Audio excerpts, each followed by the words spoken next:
uno de los movimientos más fuertes en el mundo evangélico es el movimiento dispensacionalista.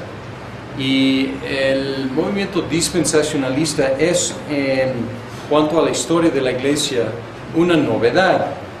A ellos mantienen de que es una postura histórica y clásica, pero es muy difícil comprobar eso. Aunque hay aspectos que vamos a ver más adelante cuando hablemos del milenialismo, hay aspectos del dispensacionalismo que sí tienen historia, tienen antigüedad. Pero realmente el inicio del dispensacionalismo fue en 1909, cuando C.E. Scofield publicó una Biblia anotada. Y esta es una versión en español de la Biblia anotada. Y en esta Biblia, o más bien la Biblia es la Reina Valera, la Biblia es en inglés, es la versión autorizada de King James, pero la influencia está en las notas. Y voy a leer la nota en Génesis 1:28, porque aquí es la novedad de Scofield. Y dice: la primera dispensación, inocencia. El hombre fue creado en estado de inocencia, colocado en un ambiente ideal, sujeto a una prueba absolutamente simple y advertido tocante a los resultados de la desobediencia. La mujer fracasó por causa del orgullo, el hombre cayó deliberadamente. 1 de Timoteo 2:14. Dios restauró a sus criaturas pecadoras, pero la dispensación de la inocencia terminó con el juicio de la expulsión de Adán y Eva de Edén. Génesis 3:24. En cuanto a las otras dispensaciones, véanse: conciencia, Génesis 3:23, gobierno humano, Génesis 8:20, promesa, Génesis 12:1, ley, Éxodo 19:8, gracia, Juan 1:17 y reino, Efesios 1:10. Y así Scofield dividió la Biblia en 7 diferentes dispensaciones. Y aunque sus notas son breves, la estructura que él planteó tuvo una tendencia de dividir la Biblia en 7 categorías herméticamente selladas y 7 diferentes épocas en las cuales el hombre, una vez más o vez tras vez, fue sujeto a una prueba, y fue siempre una prueba de obediencia. Entonces es como borrón y cuenta nueva. No funcionó la prueba con Adán, entonces otra prueba. No, pues el hombre reprobó otra vez, otra prueba. Reprobó otra vez, otra prueba. Y desde entonces el dispensacionalismo ha ido suavizándose, porque es imposible sostener una estructura de 7 épocas así herméticas, de borrón y cuenta nueva cada vez. Y el dispensacionalismo moderno, podemos decir, en muchas manifestaciones es mucho más suave en su presentación de las dispensaciones. Sin embargo, quedan 2 énfasis muy fuertes, aún en el dispensacionalismo suavizado. Un énfasis es la asignación del Antiguo Testamento a dispensaciones anteriores. Y para los dispensacionalistas, clásicos por lo menos, el Antiguo Testamento no es el libro de la iglesia. Es para la nación de Israel, que es otra cosa distinta de la iglesia, con otro destino diferente al destino de la iglesia. Es un énfasis muy fuerte en el dispensacionalismo. Y una manifestación práctica y obvia de esta énfasis del dispensacionalismo es si tú vas a una librería cristiana y tú buscas comentarios bíblicos, vas a encontrar comentarios bíblicos sobre ¿qué? el Nuevo Testamento y va a haber mucho menos sobre el Antiguo Testamento.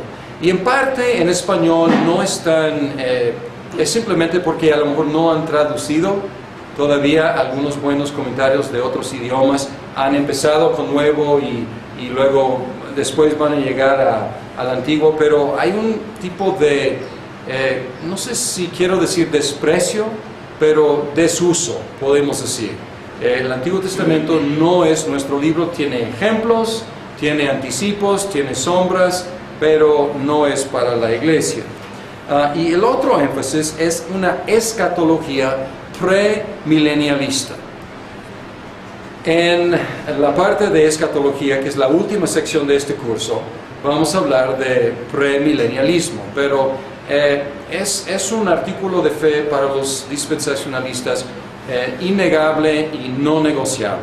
Y a lo mejor pueden suavizar el concepto de las 7 dispensaciones, pueden suavizar muchas cosas, pero el premilenialismo es absolutamente necesario para los dispensacionalistas.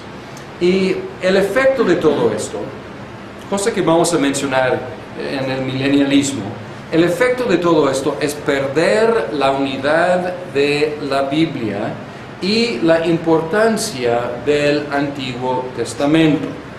En contraste con el dispensacionalismo está la teología del pacto. Y ya introdujimos la idea del pacto en las conferencias anteriores, pero quiero que pensemos ahora en lo que es un pacto y el efecto de ver la Biblia, si puedo inventar una palabra, pactualmente, en lugar de dividirla en sus dispensaciones. Hace 8 días empezamos con el primero de los 4 estados del hombre, el estado de, o los 2 primeros, perdón, el estado de inocencia y el estado de pecado. Ahora vamos a hablar del estado de gracia, el hombre en la gracia. Pero para hablar del hombre en la gracia, tenemos que hablar del pacto de gracia. Hace 8 días hablamos del pacto de creación, o pacto de vida, o pacto de obras. Ahora vamos a hablar de 3 pactos, incluyendo el pacto de obras. Pero lo que quiero enfatizar en general, antes de ver diferentes definiciones del pacto y diferentes pactos, es que la teología del pacto mantiene la unidad orgánica de la Biblia. Y no es de unidades separadas. Claro que hay desarrollo, pero es un desarrollo orgánico, o sea, como una planta. La semilla crece y brota y produce un tronco y ramas y fruto y flores, pero es el mismo ente y tiene una conexión orgánica entre todas las partes. Y la teología del pacto enfatiza la relación entre 3 pactos: el pacto de redención, el pacto de obras y el pacto de la gracia. Y a veces tienen diferentes nombres, pero vamos a utilizar estos nombres clásicos. El efecto práctico de la teología del pacto es que mantiene la unidad de la Biblia y la unidad de su enfoque en Cristo y la unidad del propósito de Dios desde antes de la creación del mundo. Entonces no es como un plan A y luego un plan B y un plan C, un plan D, etc. No, es un plan eterno que Él está llevando a cabo a través de toda la historia de la redención. Bien, pacto de redención. El pacto de redención es una formulación del consejo eterno de Dios para redimir a su pueblo por medio de un Salvador. Y este es el pacto de redención. El pacto de redención es el pacto entre el Padre y el Hijo, en el cual el Hijo toma la responsabilidad de ser el Salvador del mundo con todo lo que implica el ser el Redentor. Algunos recientemente, no tan recientemente, pero durante los últimos siglos, han cuestionado la formulación de este consejo eterno de Dios en un pacto. Para algunos es como tomar un concepto que es bíblico y forzar el concepto en el molde de pacto. Y ellos dicen, y es cierto, que el pacto de redención nunca se llama así en la Biblia. Este no es un problema insuperable porque hay otras cosas que usamos palabras extra bíblicas para describir lo que queremos decir, la Trinidad, por ejemplo. Y otros afirman que no, o sea, aunque la Biblia no habla del pacto de redención tal cual, los elementos de un pacto están ahí presentes. Los credos reformados de los siglos XVI y XVII no usan el lenguaje del pacto de la redención. Entonces no estamos como reformados confesionales o presbiterianos confesionales, no estamos obligados por nuestros estándares doctrinales a utilizar esta expresión. No están ahí. Sin embargo, la Confesión de Fe de Westminster tiene la semilla por lo menos de la idea. Y voy a leer en el capítulo 8, el primer párrafo, y es de Cristo el mediador. Y dice, agradó a Dios en su propósito eterno, escoger y ordenar al Señor Jesucristo, su unigénito Hijo, para que fuera el mediador entre Dios y el hombre, profeta, sacerdote y rey, el Salvador, cabeza de su iglesia, heredero de todas las cosas, pues de todo el mundo. Desde la eternidad le dio Dios un pueblo y que fuera su simiente, y para que a debido tiempo lo redimiera, llamara, justificara, santificara y glorificara. Esta es la idea, en esencia, del consejo eterno de Dios o del pacto de la redención. Un acuerdo intratrinitariano entre las personas de la Trinidad, el Padre encargando, eligiendo, el Hijo tomando, recibiendo la responsabilidad de llevar a cabo el plan de salvación, y el Hijo recibiendo como regalo del Padre a todos los elegidos, como su simiente, que Él eventualmente en la plenitud del tiempo, Él los redimiría. Muchos teólogos reformados han enseñado como una necesidad lógica y bíblica la idea del pacto de redención. Y Berkhof tiene una discusión del pacto de redención y habla cómo algunos diferentes teólogos reformados dividen, algunos identifican el pacto de redención con el pacto de gracia, otros dicen que no, es mejor conceptualmente dividirlos para apreciar lo eterno y lo histórico. Sin embargo, no son dos pactos divididos, uno es la realización del otro. Y pues aquí es parte del debate, pero una buena parte del debate tiene que ver con la definición del pacto. Y Berkhof, me gusta su discusión de los pactos. Su presentación es clásica, es sólida, es reformada. Desde el tiempo de Berkhof ha habido otros autores, otros teólogos reformados que han causado mucha controversia en el mundo reformado por medio de diferentes definiciones del pacto. Y probablemente el más controvertido es el profesor John Murray. Y él fue profesor en el seminario de Princeton y luego en Westminster, donde yo estudié. No traslapamos, él cree que él murió en los 60, si no me equivoco, 68 por ahí. Y él tiene una definición que ha causado algunos problemas, pero déjeme, antes de llegar a las definiciones, algo de como general, como presentar lo que es la controversia. revisando, la teología de pacto reformada tiene 3 pactos. Pacto de redención, el consejo eterno de Dios. Pacto de obras entre Dios y Adán y toda su posteridad, él como cabeza pactual de la humanidad. Y el pacto de gracia entre Dios y los redimidos en Cristo. Son los 3 pactos. Todos admiten el pacto de gracia. Entonces no hay controversia ahí. Entre todos los teólogos reformados, el pacto de gracia recibido por todos. Algunos teólogos han cuestionado el pacto de redención o el pacto de obras. Entonces algunos aceptan uno o el otro y algunos cuestionan los dos. Pero quiero que sea muy claro aquí que a veces es una cuestión de definición. Porque si estamos hablando de un concepto que la Biblia no llama explícitamente un pacto, ¿cómo es el pacto de redención? ¿Y cómo es el pacto de obras? Si la Biblia no usa ese lenguaje, entonces tenemos que ver qué es la definición de un pacto. Y esa definición determina qué podemos considerar un pacto.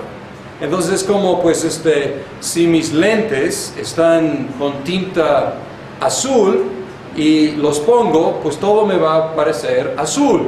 Y tú me vas a decir, pues esto es amarillo, y yo voy a decir, no es amarillo, es verde. Porque a lo mejor tú lo ves amarillo, pero yo con mis lentes azules ya lo veo verde. Y entonces a veces tenemos que tener cuidado, pues siempre tenemos que tener cuidado con la definición. Y tenemos que tratar de determinar cuál definición es mejor. Bien, John Murray. John Murray dice que el pacto es una administración soberana de gracia y promesa. Y John Murray escribió un pequeño librito que se llama El Pacto de Gracia. Y en ese librito desarrolló esta idea. Y él muy conscientemente estaba llamando por una reformulación de la teología reformada en cuanto al pacto. Y él empieza en una forma que nadie va a tener ninguna objeción. Una administración soberana. Todo el mundo está de acuerdo con esto. Pero administración soberana ¿de qué? Y Murray tomó como su punto de partida el pacto con Noé. Y su argumento era muy sencillo. La primera vez que se menciona la palabra berit en la Biblia es con Noé. La primera vez que se menciona la palabra pacto en el lenguaje hebreo. Entonces él dijo, pues vamos a tomarlo así tal cual. El primer pacto es el pacto con Noé. Y con Noé, ¿qué pasó? Dios soberanamente administró solamente gracia y promesa. No requirió nada. No puso ninguna condición. Entonces él tomó el pacto con Noé como el prototipo o el arquetipo de lo que es un pacto. Y si tomamos el pacto con Noé como el modelo de lo que es un pacto, pues podemos ver cómo vamos a llegar a esta definición. Y obviamente esta definición ve el pacto como algo unilateral, como algo soberano y también como algo monérgico, una persona o un ser operando, trabajando. Hace todo Dios y el hombre simplemente recibe el beneficio. Y obviamente es bueno enfatizar la gracia de Dios, es bueno enfatizar la soberanía de Dios.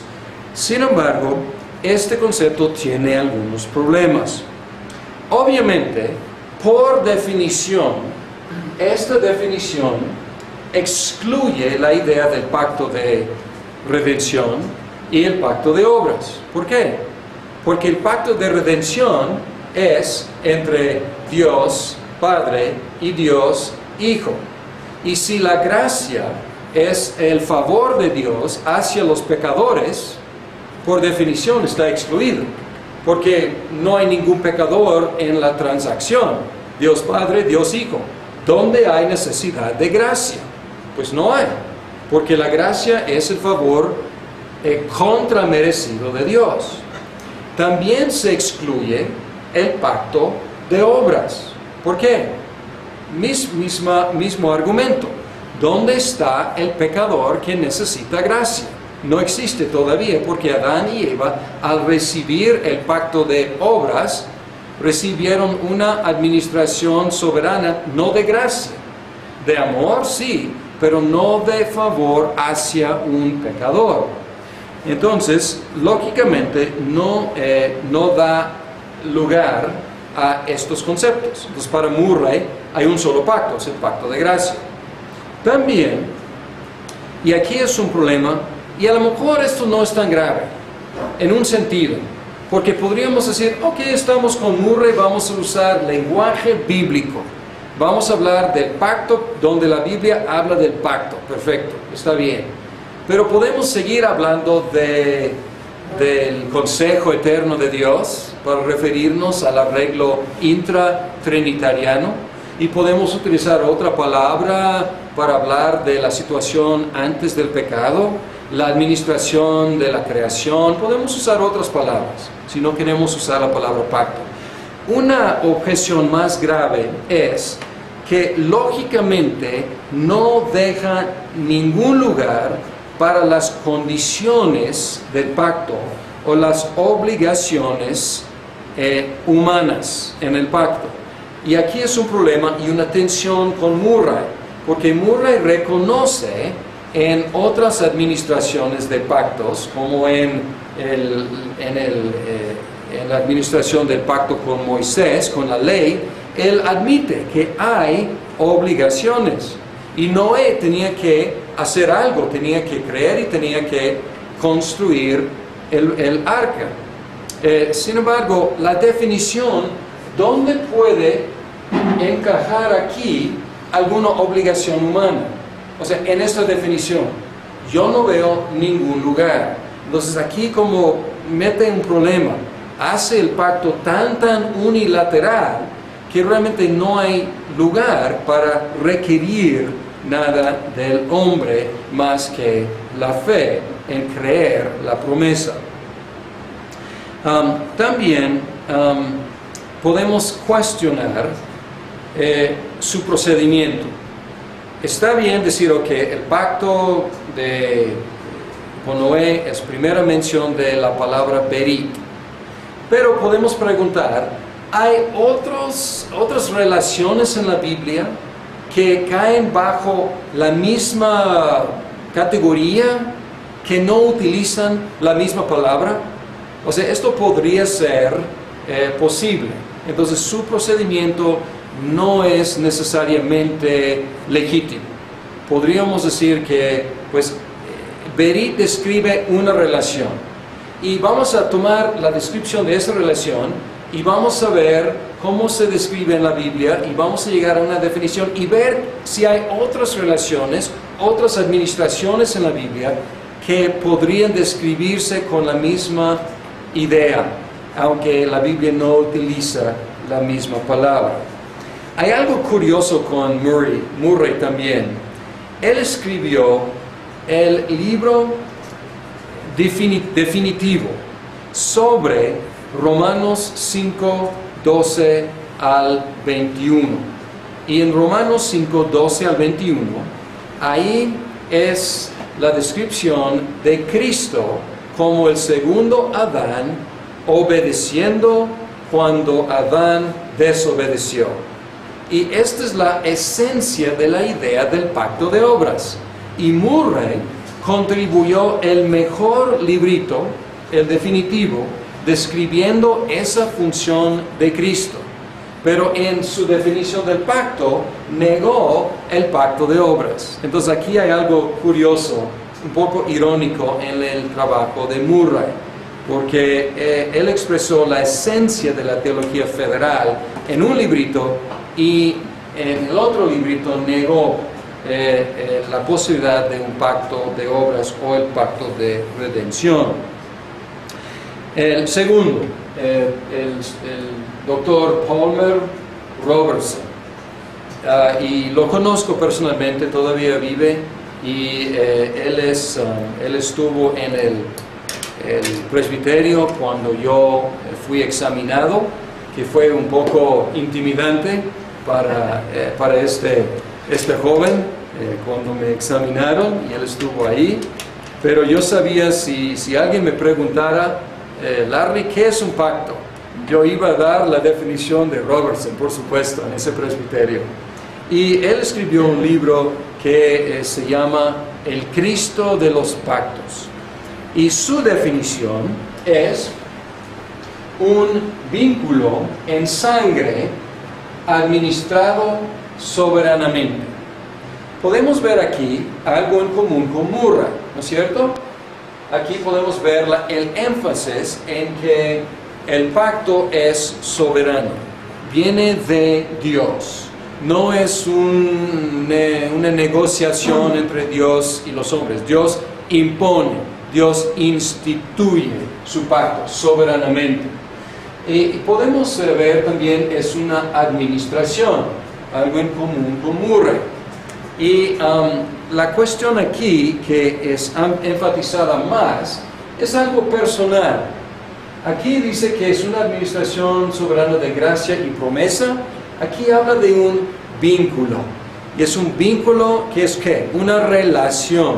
Entonces es una definición más relacional. Y deja lugar para condiciones y deja lugar para obligaciones humanas. Porque dice un vínculo en sangre administrado soberanamente. Este es más amplio que la definición, amplia que la definición de Murray. Entonces puede haber gracia, puede haber promesa, puede haber obligación, puede haber sanción, no dice. Y deja abierta la pregunta, y hay que ver en cada pacto si estos elementos están presentes. Entonces es una definición más flexible, más amplia. Y también admite la posibilidad de un pacto de obras. ¿Pueden ver esto? Que esta definición es suficientemente amplia para admitir un pacto que depende de la ejecución de Adán. Sin embargo, no puede dejar o no puede admitir esta definición el pacto de redención. Y él considera que el pacto de redención es una construcción artificial. Él está de acuerdo con el consejo eterno de Dios, pero él dice, no debemos hablar de esto como un pacto, es como forzar el asunto. Y su definición no admite. ¿Por qué? Porque, pues por lo menos, pues ¿dónde está la sangre? En el pacto eterno entre Dios Padre y Dios Hijo, o sea, no hay sangre, por supuesto.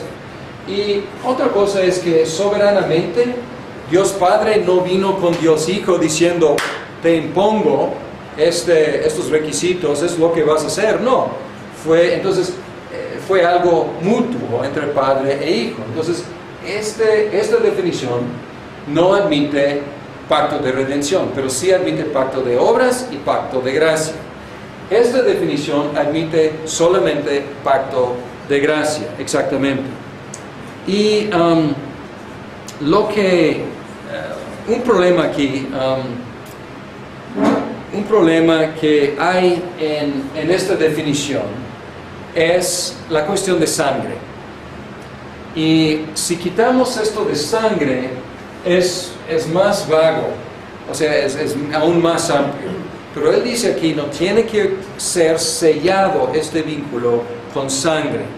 Y podemos ver sangre en el pacto de obras, o después del pacto de obras, después de la ruptura o después de la reprobación del pacto de obras, podemos ver que Dios sacrificó animales para cubrir el pecado de Adán y Eva, la vergüenza, y podemos ver sangre anticipadamente cuando dice, en el día en que comas de ese árbol, en ese día, muriendo, morirán. Entonces ahí hay sangre anticipadamente. En el caso de David, ¿dónde está la sangre? Ahí está más difícil encontrar la sangre. En el caso de Noé también es más difícil encontrar la sangre. En el caso de Moisés no hay problema. Ahí pues es muchísima sangre en la administración mosaica, en todos los sacrificios. Pero si esta es la definición, él encuentra en su libro, él encuentra referencias a sangre, pero se me hace que a veces está forzando un poco. Obviamente en el nuevo pacto, la sangre de Cristo.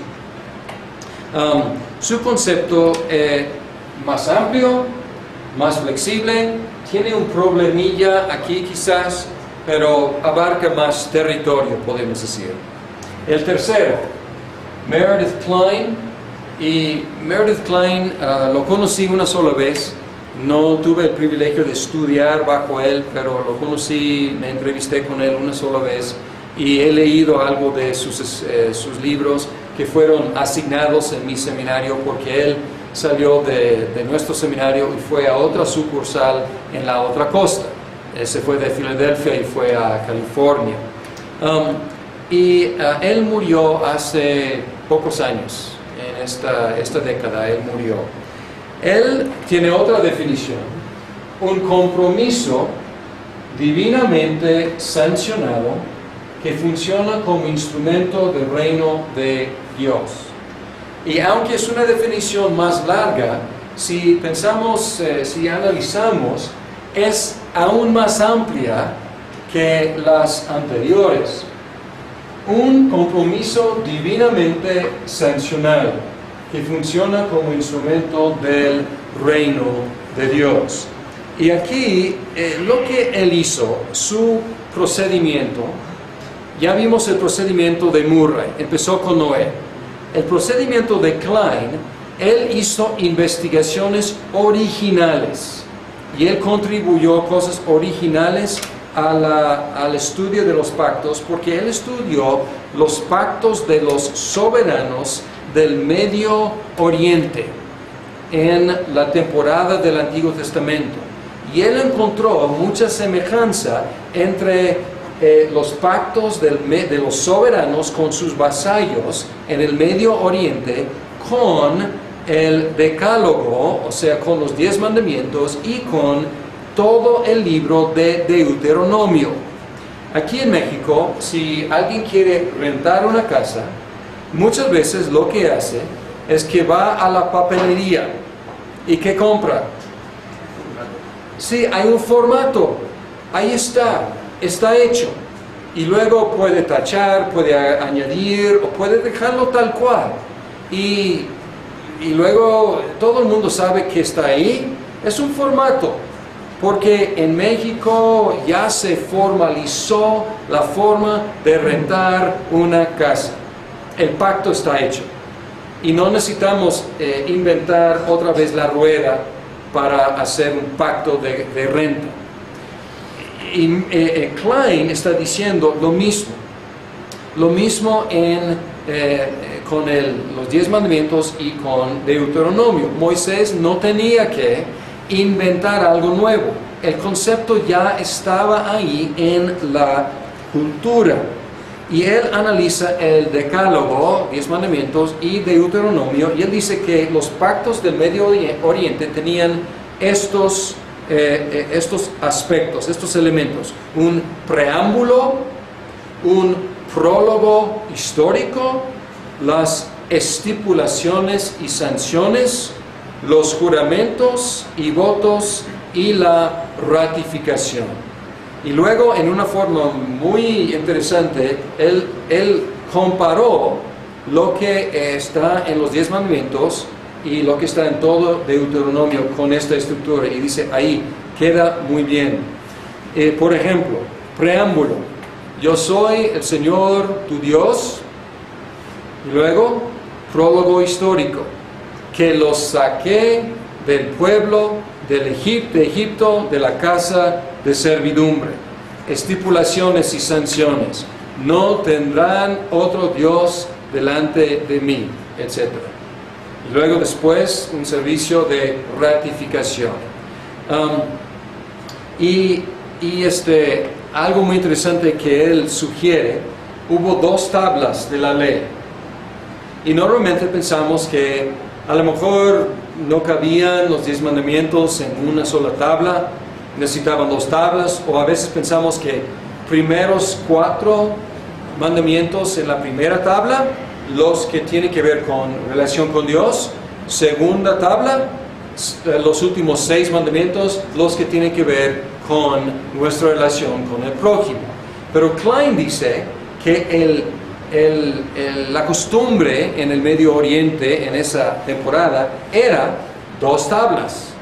Una tabla depositada en el templo del soberano y una tabla depositada en el templo del vasallo. Y aquí, como Dios es el soberano y su pueblo es el vasallo, no hay 2 templos, hay un solo templo. Al principio era tabernáculo.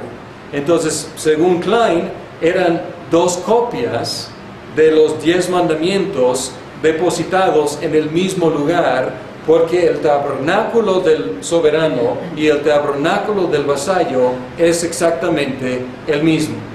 Si es cierto o no, nadie realmente sabe, porque nadie ha visto jamás las 2 tablas. Sin embargo, es su procedimiento.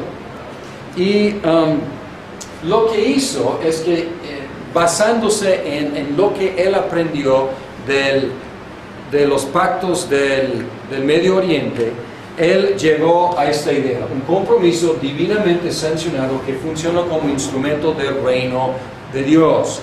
Y él criticó la restricción de Murray y él aceptó los pactos de obras y también el pacto de gracia y también el pacto de redención. ¿Por qué? Vamos a ver. ¿Puede describir, les pregunto, puede describir esto, la relación entre Dios Padre y Dios Hijo? A ver, vean, ¿qué piensan? ¿Sí, no? O sea, es suficientemente flexible que puede haber un compromiso divinamente sancionado entre Dios Padre y Dios Hijo que funciona como instrumento del reino de Dios. Entonces, la definición, siendo más flexible y amplia, admite pacto de redención, pacto de obras y pacto de gracia. ¿Cuál es el problema de Klein? El problema no es tanto con la definición. El problema es que a veces presentaba ideas como esto de las 2 tablas que realmente nadie puede comprobar. O sea, son muy interesantes, pero son un poco especulativas. Y la otra cosa que como escritor, él no escribía de una forma clara. A él le encantaba inventar palabras y usar palabras compuestas de varias palabras y la verdad, él no llegó a tener la audiencia que otros escritores han tenido, porque él escribía en una forma no muy accesible y así él mismo limitó su propia audiencia. Ahora, vamos a tratar de concluir aquí. Todo esto es gratis, todo esto es además de la buena presentación en Berkhof. O sea, y reitero, la presentación de Berkhof es clásica y es sólida. Estoy tratando de actualizarlos porque sobre todo esto de Murray ha causado mucha controversia en el mundo actual reformado. Probablemente no he visto todavía en el mundo latino, pero puede llegar, el mundo hispanohablante, pero puede llegar porque en el mundo angloparlante hay mucha controversia, con algunos negando el pacto de obras y el pacto de redención.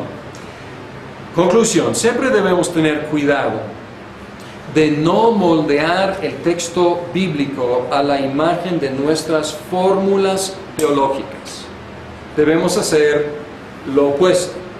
Debemos moldear nuestros conceptos teológicos a los conceptos bíblicos, a la imagen de los conceptos bíblicos.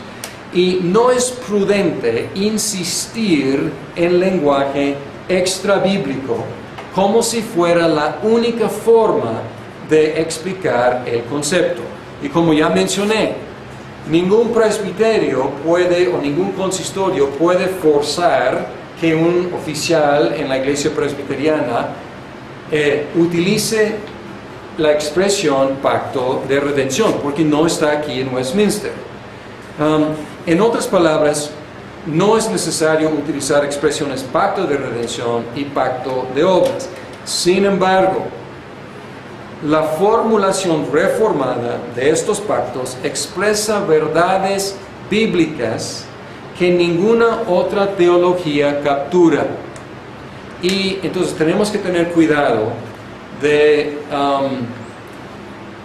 no perder. Si queremos usar otro lenguaje no hay problema, pero tenemos que guardar las verdades expresadas. Y si hay otro lenguaje mejor, más bíblico, adelante. Pero después de todo, la estructura reformada tradicional sigue siendo la mejor forma de concebir de la relación entre Dios y su pueblo, y esto es decir, por medio de un pacto. ¿Cómo se relaciona Dios con nosotros? Por medio de un pacto. Y así Cristo mismo, en la noche que fue entregado, lo reiteró, lo confirmó ese concepto, diciendo: esto es el nuevo pacto en mi sangre.